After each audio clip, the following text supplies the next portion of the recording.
ಚಿಕ್ಕ ಮಕ್ಕಳು ಕುಂತ್ಕೊಂಡು ಡಿಸ್ಕಸ್ ಮಾಡ್ತಿರ್ತಾರೆ ಹುಲಿ ಸಿಂಹ ಎರಡರಲ್ಲೂ ಫೈಟ್ ಬಿದ್ದರೆ ಗೆಲ್ಲೋದು ಯಾರಂತ. ಇವತ್ತಿನ ವಿಷಯ ಸ್ವಲ್ಪ ತಮಾಷೆಯಾಗಿದೆ, ಆದರೆ ಅರ್ಥಪೂರ್ಣವಾಗಿಯೂ ಕೂಡ ಇದೆ. ಹೌದು, ನಾವು ಕೂಡ ಅದ್ರ ಬಗ್ಗೆ ಯೋಚನೆ ಮಾಡಿದಾಗ ಸ್ವಲ್ಪ ಕುತೂಹಲ ಅನಿಸುತ್ತೆ.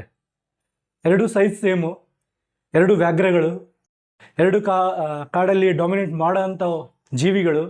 ಹಾಗಾದರೆ ಇವೆರಡು ಫೇಸ್ ಟು ಫೇಸ್ ಆದಾಗ ಗೆಲ್ಲೋದು ಯಾರು? ಲಕ್ಕಿಲಿ ಆ ಪುಣ್ಯನೇನೋ ಎರಡು ಕೂಡ ಫೇಸ್ ಟು ಫೇಸ್ ಆಗಕ್ಕೆ ಚಾನ್ಸಸ್ ತುಂಬ ಕಮ್ಮಿ ಇದೆ. ಯಾಕಂದರೆ ಅದು ಜೀವಿಸುವಂಥ ವಲಯನೇ ಬೇರೆ, ಇದು ಜೀವಿಸುವಂಥ ವಲಯನೇ ಬೇರೆ. ಆಲ್ಮೋಸ್ಟ್ ಸಿಂಹಗಳು ನಮಗೆ ಸಿಗೋದು ಆಫ್ರಿಕಾ ಖಂಡದಲ್ಲಿ ಮತ್ತು ಈ ಹುಲಿಗಳು ಸಿಗೋದು ನಮಗೆ ಏಷ್ಯಾ ಖಂಡದಲ್ಲಿ. ಇಂಡಿಯಾದಲ್ಲೂ ಕೂಡ ಗುಜರಾತ್ ರಾಜ್ಯದಲ್ಲಿ ಕೆಲವೊಂದಿಷ್ಟು ಸಿಂಹಗಳಿದ್ದಾವೆ. ಓಕೆ, ಈಗ ಮ್ಯಾಟ್ರಿಗೆ ಬರೋಣ. ಎರಡರಲ್ಲೂ ಫೈಟ್ ಬಿದ್ದರೆ ಗೆಲ್ಲೋದು ಯಾರು? ಎಸ್, ಆಬ್ವಿಯಸ್ಲಿ ಎರಡು ಕೂಡ ಗೆಲ್ಲಲ್ಲ, ಎರಡು ಕೂಡ ಸೋಲಲ್ಲ. ಆ ಮೂಮೆಂಟಲ್ಲಿ ಫೇಸ್ ಟು ಫೇಸ್ ಮಾಡುವಂಥ ಸಿಂಹ ಮತ್ತು ಹುಲಿಯ ತಾಕತ್ ಮೇಲೆ ಅದು ಡಿಪೆಂಡ್ ಆಗಿರುತ್ತೆ. ಯಾಕಂದರೆ ಎರಡರದ್ದು ಸ್ಟ್ರೆಂತು ಸೇಮೇ. ಇಷ್ಟಿದ್ರೂ ಕೂಡ ನಾವು ಕಾಡಿನ ರಾಜ ಅಂತ ಸಿಂಹನೇ ಯಾಕೆ ಚೂಸ್ ಮಾಡ್ತೀವಿ? ಇದು ಪ್ರಶ್ನೆ ಬರೋದು. ಹುಲಿ ಕೂಡ ನಾವು ರಾಜ ಅನ್ಬೋದಿತ್ತು, ಹುಲಿನ ರಾಜ ಅನ್ನಲ್ಲ ನಾವು. ಯಾವತ್ತಾದ್ರೂ ಕೇಳಿದಿರಾ ಹೊಂಚಾಕಿ ಕುಳಿತಿರುವಂಥ ಹುಲಿ? ಇದನ್ನು ಕೇಳಿರ್ತೀರಾ? ಹೊಂಚಾಕಿ ಕುಳಿತಿರುವಂಥ ಸಿಂಹ ಇದನ್ನು ಕೇಳಿರಲ್ಲ. ಯಾಕೆ? ಯಾವುದೇ ಧಾರಾವಾಹಿ ಬರಲಿ, ಯಾವುದೇ ಫಿಲ್ಮ್ಗಳು ಬರಲಿ, ನಾವು ಅಲ್ಲಿ ಸಿಂಹನ ಹೀರೋ ಥರ ತೋರಿಸ್ತೀವಿ, ಹುಲಿನ ವಿಲನ್ ಥರ ತೋರಿಸ್ತೀವಿ. ಏನಿದು ಹಂಗಂದರೆ? ಹುಲಿನ ಯಾಕೆ ನೆಗೆಟಿವಿಟಿಯಲ್ಲಿ ತೋರಿಸ್ತಿದ್ದಾರೆ ಮತ್ತು ಸಿಂಹನ ಯಾಕೆ ಪಾಸಿಟಿವಿಟಿಯಾಗಿ ತೋರಿಸ್ತಿದ್ದಾರೆ ಮತ್ತು ಕಾಡಿನ ರಾಜ ಸಿಂಹ ಅಂತ ಯಾಕೆ ಅನೌನ್ಸ್ ಮಾಡಿದ್ದಾರೆ? ಟೋಟಲ್ ವರ್ಲ್ಡ್, ಈವನ್ ನಮ್ಮ ನ್ಯಾಷನಲ್ ಆ್ಯನಿಮಲ್ ಟೈಗರ್ ಇದ್ರೂ ಕೂಡ ನಾವು ಕೂಡ ಅಕ್ಸೆಪ್ಟ್ ಮಾಡಿದ್ದೀವಿ ಕಾಡಿನ ರಾಜ ಸಿಂಹ ಅಂತ. ಯಾಕಂದರೆ ಚಿಕ್ಕವರಿಂದ ನಾವು ಕಥೆಗಳಲ್ಲಿ ಓದ್ತಾ ಇದ್ದೀವಿ.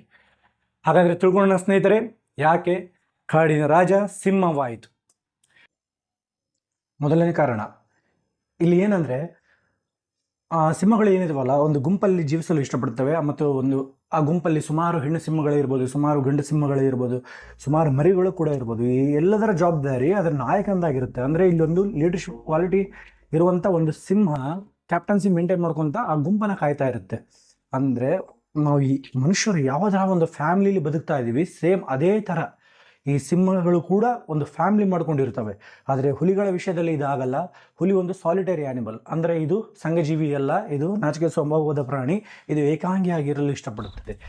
ಇನ್ನೊಂದು ಎರಡನೇ ಪಾಯಿಂಟ್ ಏನಂದರೆ, ಆ ಸಿಂಹದ ಮರಿಗಳು ಏನಿದಾವಲ್ಲ, ಆ ಮರಿಗಳ ಜವಾಬ್ದಾರಿ ಕೇವಲ ತಾಯಿ ಸಿಂಹದ್ದು ಮಾತ್ರ ಆಗಿರಲ್ಲ, ಸಿಂಹಿಣಿಗಳು ಅಂದರೆ ಲಾಯನೆಸ್ದು ಸಹೋದರಿಗಳು ಕೂಡ ಆಗಿರ್ಬೋದು. ಮತ್ತು ಮುಖ್ಯವಾಗಿ ಆ ಗಂಡು ಸಿಂಹ ಏನಿರುತ್ತಲ್ಲ, ಅದು ಕೂಡ ತನ್ನ ಮರಿಗಳ ಜವಾಬ್ದಾರಿಯನ್ನು ತಗೊಳುತ್ತೆ. ಆದರೆ ಹುಲಿಗಳ ವಿಷಯದಲ್ಲಿ ಈ ಥರ ಆಗುವುದಿಲ್ಲ. ಅಲ್ಲಿ ಏನಾಗುತ್ತೆ ಅಂದರೆ, ಆ ಮರಿ ಹುಲಿಗಳ ಜವಾಬ್ದಾರಿ ಕೇವಲ ಅದರ ತಾಯಿಯದು ಮಾತ್ರ ಆಗಿರುತ್ತದೆ. ಇದಕ್ಕಿಂತ ಸುಮಾರು ಕಾರಣಗಳಿದ್ದಾವೆ ಸಿಂಹ ಯಾಕೆ ರಾಜ ಅಂತ ನಾವು ಹೇಳ್ತೀವಿ ಅಂದರೆ, ಕಥೆಗಳ ಪ್ರಭಾವಗಳು ಕೂಡ ಇರ್ಬೋದು. ಆದರೆ ಇಲ್ಲಿ ಹುಲಿ ತನ್ನ ಮರ್ಯಾದೆಯನ್ನು ಕಳ್ಕೊಳ್ಳಲ್ಲ. ಅದಕ್ಕಿರುವಂಥ ಘನತೆ ಅದಕ್ಕಿದೆ, ಇದಕ್ಕಿರುವಂಥ ಘನತೆ ಇದಕ್ಕಿದೆ. ಧನ್ಯವಾದಗಳು ಸ್ನೇಹಿತರೆ.